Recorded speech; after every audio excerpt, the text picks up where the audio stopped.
राधे राधे मित्रों। क्योंकि डायबिटीज बड़ी तेजी से फैल रही है, महामारी का रूप लेती जा रही है। और डायबिटीज पर मैंने लगभग 15 साल रिसर्च की है। जब से डॉक्टर ने मुझको बताया था ना कि आपको डायबिटीज है, तब से मैं डायबिटीज पर ही शोध कर रहा हूँ। वनस्पति विज्ञान से एमएससी की है और मेडिकल रिप्रेजेंटेटिव का भी काम किया है मैंने 7-8 साल, जिससे कि एलोपैथिक का भी मेरे को ज्ञान है। डॉक्टर क्या देते हैं, अधिकांश डॉक्टर वही एक मेटफॉर्मिन है, और जो कि आगे चल के इसकी डोज बढ़ती जाती हैं। पहले आधी mg देंगे, फिर 1 mg, फिर 2 mg, फिर इस प्रकार बढ़ते बढ़ते आदमी इंसुलिन पे आ जाता है। मेरी शोध का केवल एक ही परिणाम निकला है। मैंने सारे आयुर्वेदिक फार्मूला अपना के देख लिए, कुछ नहीं होता है। और मेरी शोध का परिणाम एक ही है कि पहली बात तो डायबिटीज कोई बीमारी ही नहीं है, ये आप जान लो। आपके दिमाग में डॉक्टर ये घुसेड़ देते हैं कि आपको डायबिटीज है और आजन्म आपको दवाई खानी पड़ेगी। डायबिटीज क्या है? हमारे शरीर के अंदर टॉक्सिन उत्पन्न हो जाते हैं, विषैले तत्व, जो कि शरीर में ग्लूकोज की मात्रा को बढ़ा देते हैं। और जो ग्लूकोज है वो हमारे ब्लड में रनिंग करता है, घूमता है। और जब हम पेशाब जाते हैं तो पेशाब में ग्लूकोज आ जाता है, जिसको हम टेस्ट कराते हैं, बोले क्या है डायबिटीज। डायबिटीज एक दिन में नहीं होती, एक दिन का रोग नहीं है। हमारी दिनचर्या में जो बदलाव हुआ है, हमारे खाने पीने में जो बदलाव हुआ है, हमारी दिनचर्या और हमारी लाइफ स्टाइल के बदलाव के कारण ही ये हमारे शरीर में उत्पन्न हुआ एक टॉक्सिन है, जिसको डॉक्टर डायबिटीज कहते हैं।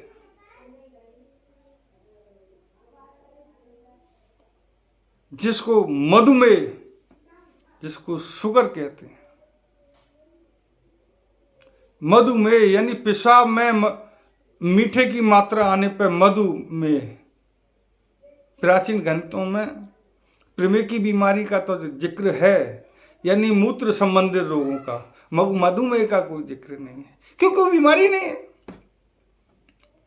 आप अपनी खान पान को सुधारें, अपनी लाइफ स्टाइल को सुधारें, आप अपनी दिनचर्या को चेंज करें। Early to morning and early to bed. रात को जल्दी सोने की आदत डालें और सुबह जल्दी उठने की आदत डालें। हम लोगों ने फिजिकल वर्क भी बंद कर दिया है। फिजिकल वर्क ना होने की वजह से जो हमारा भोजन है वो ठीक प्रकार से नहीं पचता। आप डायबिटीज को समझें और खुद आप इसको क्योर कर पाओगे, रिवर्स कर पाओगे, ये मेरा वादा है। मैं लिख के गारंटी भी दे सकता हूं। आप जिस दिन ये समझ जाओगे, आपने ये जिस दिन दिमाग में बैठा ली कि डायबिटीज कोई बीमारी नहीं है, ये हमारे खान पान की बीमारी है। जिस दिन आप अपने खाने पीने पर ध्यान देंगे, उस दिन ये बीमारी भी ठीक हो जाएगी। शरीर को चलाने के लिए कैलोरी की आवश्यकता है, और कैलोरी के लिए कार्बोहाइड्रेट, और जो हम खाते हैं वो कार्बोहाइड्रेट खाते हैं। फिजिकल वर्क बंद हो गया रात का भोजन खाते हैं, बेड पर सो जाते हैं, 12-12 1-1 बजे तक जगते हैं, टीवी देखते हैं, मोबाइल को देखते हैं, खाना कहां से पचे। सुबह लेट उठते हैं, मॉर्निंग वॉक जाना बंद हो गया, व्यायाम करना बंद हो गया, योग करना बंद हो गया। आपने देखा होगा जब छोटा बच्चा होता है तो जब लेटा हुआ होता है तो लेटे लेटे वो अपने पैरों को मारता है। क्यों मारता है? वो भी पाचन क्रिया को अपनी को बढ़ा रहा है, वो भी लेटे लेटे व्यायाम कर रहा है।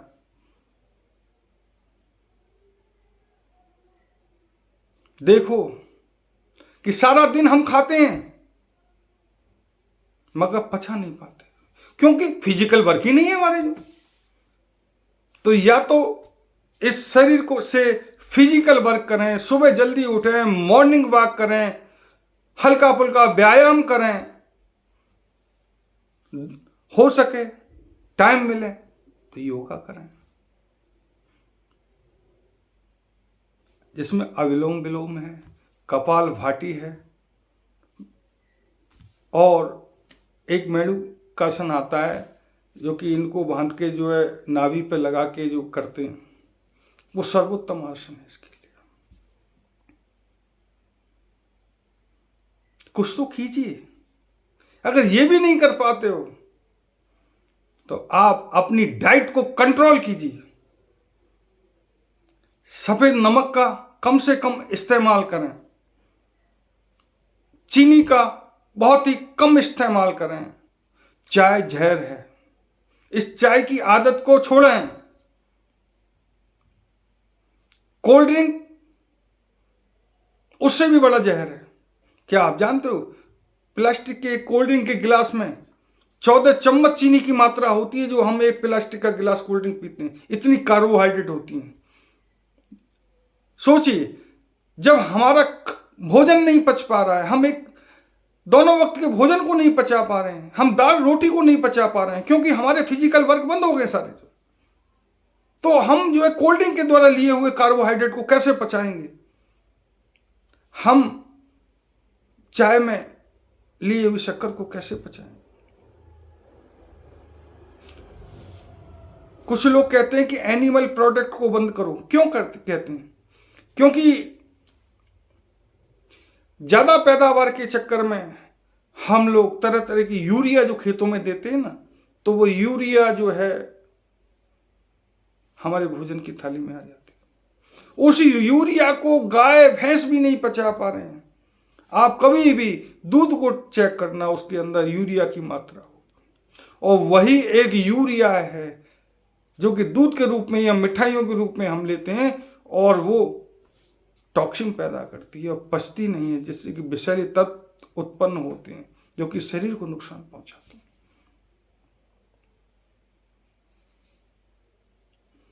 समझिए, और इसका उपाय भी मैं आपको बताता हूं। ये शरीर 5 धातुओं से मिलकर बना है, मानोगे? और इस शरीर को 5 ही रस प्रदान है। पहले जो सब्जी बनती थी, दाल बनती थी, किस प्रकार से बनती थी? कढ़ाई में बनती थी। आजकल क्या हो रहा है? कुकर में। विटामिन हमको कहां से मिल रही हैं?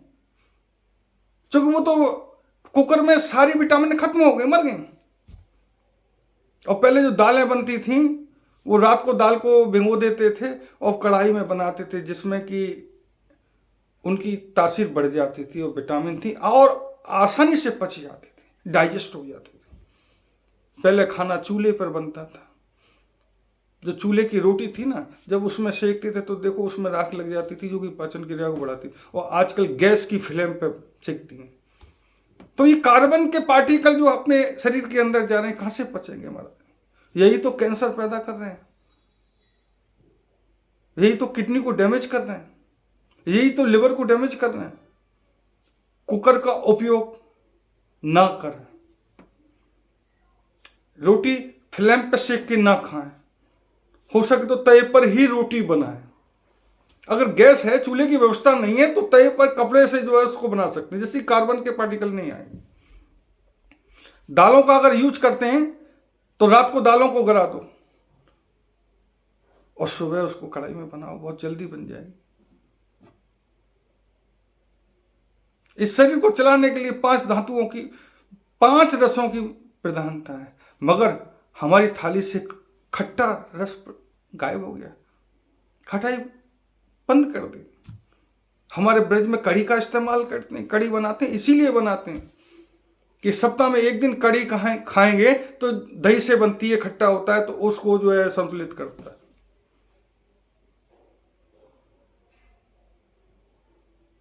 हो सके तो सप्ताह में नहीं तो महीने में 4 बार उपवास अवश्य रखें, अगर इस शरीर को फिजिकल इसकी एक्टिविटी ठीक करनी है तो। 2 एकादशी, 1 मावस, 1 पूर्णो, अगर महीने में 4 उपवास करके देखिए महाराज, जितने भी टॉक्सिम है ना अपने आप ही खत्म हो जाएंगे। और उपवास का मतलब ये नहीं कि हम उपवास रहें, आजकल लोग नाम मात्र के लिए उपवास रहते हैं, जिस दिन उपवास रहते हैं उस दिन ज्यादा ही खाते हैं और भी तला हुआ भोजन बनाते हैं। उपवास का मतलब ये फलों पर फल खाइए,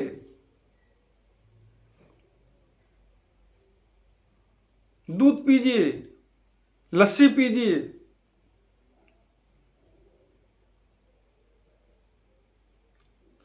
हल्का फुल्का खाइए।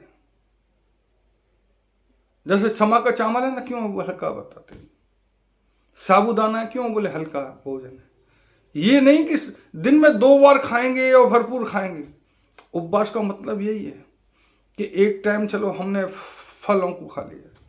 उपवास इसीलिए हमारे बुजुर्ग रखवाते थे कि आप जानते हो कि नवरात्रि 2 बार क्यों पड़ती है और 9 दिन का व्रत क्यों बताया गया है कि आदमी अगर 9 दिन व्रत रह लेना, नवरात्रि का जो व्रत रहेगा मैं लिख के दे देता हूं, उसको कोई बीमारी नहीं होगी, जो साल में व्रत रह लेगा। हर धर्म में उपवास बताया गया है, चाहे मुस्लिम हो, मुस्लिम रोजा रखते हैं। इसीलिए हमारे बुजुर्गों ने इसीलिए ये नियम बनाया कि नवरात्रि में अगर व्रत रखेंगे तो शरीर के अंदर जमा टॉक्सिन जो बाहर निकल जाएंगे।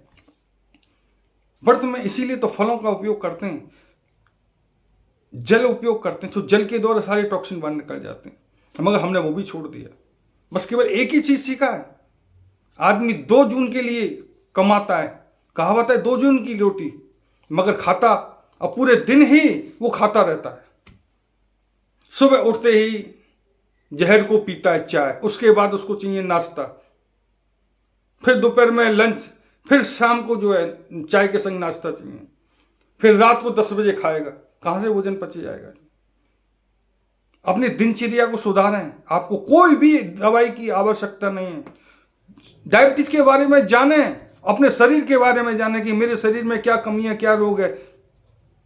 ये खान पान के द्वारा रोग होते हैं, तो ये खान पान को चेंज करके, लाइफ स्टाइल को चेंज करके, दिनचर्या को चेंज करके, उपवास रह के, पानी की मात्रा को बढ़ा के और विषैले तत्व जो अंदर पहुंच रहे हैं ना उनको रोक के। एक तो आप चाय को छोड़ें और एक आयोडीन जो नमक है ना उसकी के कारण हार्ट अटैक ज्यादा होती है। हो सके तो उस नमक को कम मात्रा में यूज करें, सेंधा नमक का इस्तेमाल ज्यादा से ज्यादा करें। एक चीनी को छोड़ दो, एक सेंधा नमक, एक आयोडीन नमक को छोड़ दो, एक मैदा से बनी हुई चीजों का कम उपयोग करें, क्योंकि पचा ही नहीं पाओगे। और अगर ये सारी चीजें आपको खाना है तो आपको फिजिकल वर्क करना ही पड़ेगा। उपवास रहने की आदत डालें। उपवास रहने से कोई मरता नहीं है, बिना खाए आदमी मरता नहीं है। ये ना सोचें कि आप मर जाएंगे या आप बीमार पड़ जाएंगे, शरीर को कष्ट होगा या आप कमजोर हो जाएंगे। उपवास रह के तो देखें, दिनचर्या को सुधार के तो देखें। मास्टर जी पुराने खान पान पर आ जाइए। ये पश्चिमी जो फूड आ गए हैं, चाउमीन, बर्गर, पेटीज, ये सब विषैले तत्व पैदा करते हैं। मोमोज, जने शादी ब्याहों में जने कितने कैसे कैसे व्यंजन बनते हैं। अरे इस शरीर को चलाने के लिए तो मात्र दाल रोटी की आवश्यकता है। दूध को ना छोड़ें। दूध में सारी विटामिन है, सारी प्रोटीन है। रात को सोते समय 1 गिलास दूध पीजिए। ये चिंता ना करें कि डॉक्टर ने मना कर दिया, ये डायबिटीज को बढ़ा देगा। एक चीज सोच लें, आप खाओगे कार्बोहाइड्रेट की मात्रा बढ़ेगी और उसको नष्ट करने का काम इंसुलिन करती है, जो कि पैनक्रियाज उत्पन्न करती है। सीधा फंडा है, जब भोजन हमारे लिवर में जाता है ना, तब लिवर संकेत भेजता है पैनक्रियाज को कि हाँ भोजन आ गया, मैं इसको पचाने का काम कर रहा हूं, मुझे ग्लूकोज को नष्ट करने के लिए इंसुलिन की आवश्यकता है। तब पैनक्रियाज इंसुलिन का रिसाव करती है और जो बीटा सेल है ना, वो ग्लूकोज को नष्ट करते हैं। पैनक्रियाज किसी के बाप की नौकर नहीं है कि तुम दिन में 10 बार खाओगे और 10 बार पैनक्रियाज इंसुलिन का रिसाव करे। इस आदत को सुधारो। वही इंसुलिन का रिसाव ना होने की वजह से ग्लूकोज नष्ट नहीं हो पाता है, और जो कि हमारे ब्लड में चला जाता है। और उससे भी बड़ी बेवकूफ़ी हम कर रहे हैं कि उस ग्लूकोज को नष्ट करने के लिए आप फिजिकल वर्क करें, मॉर्निंग वॉक करें, योगा करें, वो नष्ट हो जाएगा। उसके लिए हम लोग क्या करते हैं, आर्टिफिशियल यानी मेटफॉर्मिन का इस्तेमाल कर रहे हैं।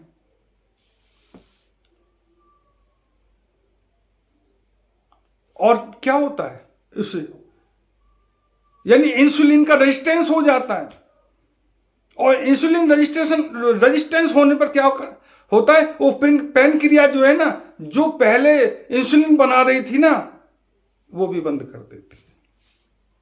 आप जो है टाइप 2 से टाइप 1 पर आ जाते हैं। अपने शरीर को आप ही नष्ट कर रहे हैं। और मेटफॉर्मिन की ही देन है कि आगे चलकर ये ऑर्गनों को नष्ट करती है। हमारी आयु 100 साल की दी है भगवान ने, और इस शरीर में जितने भी ऑर्गन हैं, प्रत्येक ऑर्गन की वैलिडिटी 100 साल है। मगर कुछ तो हम अपनी गलती से इनको नष्ट कर देते हैं और बाकी एलोपैथिक मेडिसिन कर देते हैं, जिसके द्वारा ऑर्गन फेल हो जाते हैं। किसी को किडनी फेल हो गई, किसी को जो है लंग्स खराब फेल हो गए, किसी का लिवर फेल हो गया, किसी के घोंटुआ में मालूम है दर्द की बीमारी यही है। क्यों मारता है घोंटुआ में दर्द? क्योंकि हम खड़े होकर पानी पीते हैं। मेन वही वजह है घोंटुओं के दर्द के लिए। डॉक्टर के पास जाओगे आप, डॉक्टर कहेगा ग्रीस चली गई, ग्रीस खत्म हो गई। अरे ग्रीस खत्म कहां से हो गई, निकल कहां से गई? इसमें कोई लीकेज नहीं हुआ, ग्रीस तो इसके अंदर ही रहती है। मगर क्या हमने फिजिकल वर्क बंद कर दिए तो इनमें जंग लग जाती है। शरीर जो है आराम मांगने लग गया, हम हरामखोर हो गए, आराम करने लग गए। अरे आप अपनी दिनचर्या को सुधारें, थोड़ा बहुत फिजिकल वर्क करके देखें, थोड़ा सा आप अपना खाने पर ध्यान दें। 2 टाइम खाके जीवित रहा जा सकता है, मगर 4 टाइम खाकर शुगर की बीमारी लेकर आप मरना चाहो, वो आप सोचें। 2 टाइम खाओगे डायबिटीज नहीं बढ़ेगी, एक्स्ट्रा कार्बोहाइड्रेट नहीं पहुंचेगा, उसको आप नष्ट कर लोगे। मगर 4 बार खाओगे, ये बॉडी 2 बार के को नष्ट कर देगी, मगर 2 बार का कार्बोहाइड्रेट नष्ट नहीं होगा। वही ग्लूकोज की मात्रा अपने ब्लड में घूमेगी और जहां ऑर्गन में जिस ऑर्गन में चाहे उसी को नष्ट करेगी। मैं यही चाहूंगा, अगर डायबिटीज को रिवर्स करना चाहते हो, ठीक करना चाहते हो, अपने आप को पहचानो। हमारे यहाँ कहावत है ना, जिसके नहीं फटी बवाई वो क्या जाने पीर पर आई। मैं जानता हूं मेरे को शुगर हुई, एक डॉक्टर नहीं जानता उसको कोई शुगर नहीं है, कि शुगर के क्या लक्षण हैं, क्या परेशानी आती है। आप जो है मेटफॉर्मिन के साथ मरना पसंद करोगे, ये ऑर्गनों को नष्ट करके मरना पसंद करोगे, या आप अपनी दिनचर्या को सुधार कर, अपने खान पान को सुधार कर, डायबिटीज को रिवर्स करके समाज को दिखा दो कि देखो कोई डायबिटीज नहीं है, दिमाग से ये निकाल दो कोई डायबिटीज नहीं है, ये केवल हमारे शरीर का जो टॉक्सिन था, जो कि ग्लूकोज जो ब्लड में पहुंच गया, उस गंदगी को आप साफ कीजिए और वो आप कर सकते हैं। मुझे विश्वास है आप अपनी डायबिटीज को रिवर्स कर सकते हैं, मगर कोशिश तो कीजिए, इस भाई की बात को मान के तो देखिए। राधे राधे।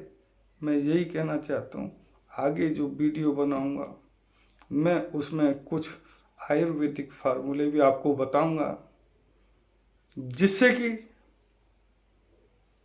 आपको थोड़ी सी सहूलियत भी मिले और जल्दी से आपकी डायबिटीज रिवर्स हो जाए, और जल्दी से किस प्रकार से उनके द्वारा ऐसा आपको मैं नुस्खा भी बताऊंगा, जिससे कि ये शरीर के टॉक्सिन को जो है ना आप इस शरीर से निकाल सकते हो, मगर करना आपको पड़ेगा। मैं तो एक अपना अनुभव बता सकता हूँ कि डायबिटीज से मेरे को कितनी पीड़ा होती थी, और मैं देखता हूँ किस प्रकार से डॉक्टरों ने बिजनेस बना रखा है। डॉक्टरों ने और कल को वैद्यों ने भी बिजनेस बना रखा है। हर कोई अपनी दुकान चाहता है, कोई किसी फार्मूला को बेच रहा है, कोई किसी फार्मूला को बेच रहा है, कोई किसी फार्मूला को बेच रहा है।